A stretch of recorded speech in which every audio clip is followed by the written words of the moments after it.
Le comité social économique est un organe collégial. Sa composition repose sur une triple représentation, patronale, salariale et syndicale.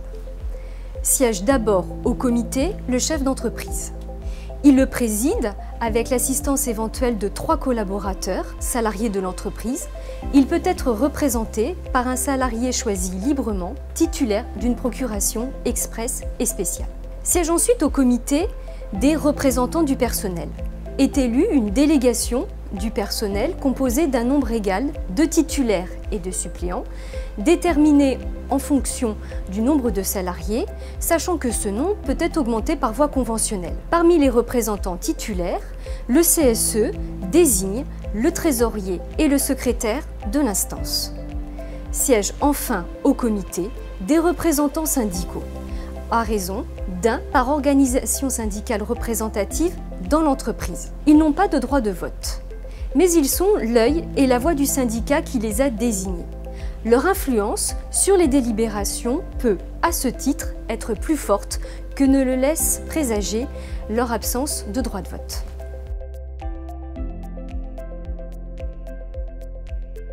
Sans avoir de voix prépondérante, le président participe au vote organisé au sein du comité social économique, sauf s'il porte sur une question qui intéresse uniquement la délégation du personnel.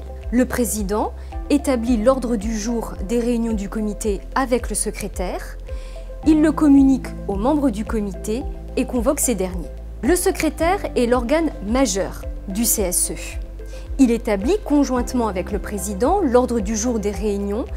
Il consigne les délibérations du comité dans des procès-verbaux. Lorsque le comité procède à des recrutements de salariés, notamment en vue de la gestion des activités sociales et culturelles, c'est le secrétaire qui est le plus souvent chargé d'y procéder.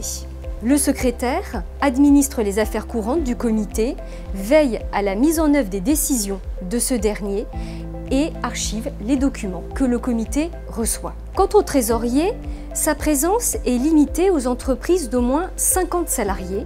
Il gère les budgets octroyés au comité au titre de son fonctionnement et en vue du financement des activités sociales et culturelles.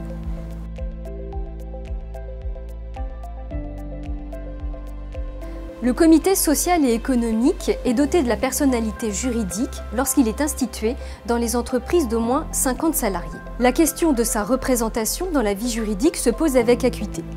Ni son président, ni le secrétaire, ni le trésorier, ni l'un des membres quelconques du comité n'assure cette représentation de plein droit. Une délégation express est nécessaire. Le règlement intérieur du comité peut contenir une clause générale et permanente. Le mandat donné à l'un des membres du comité, qu'il soit général ou spécial, n'a pas à être nominatif. Le mandat est le plus souvent donné au secrétaire.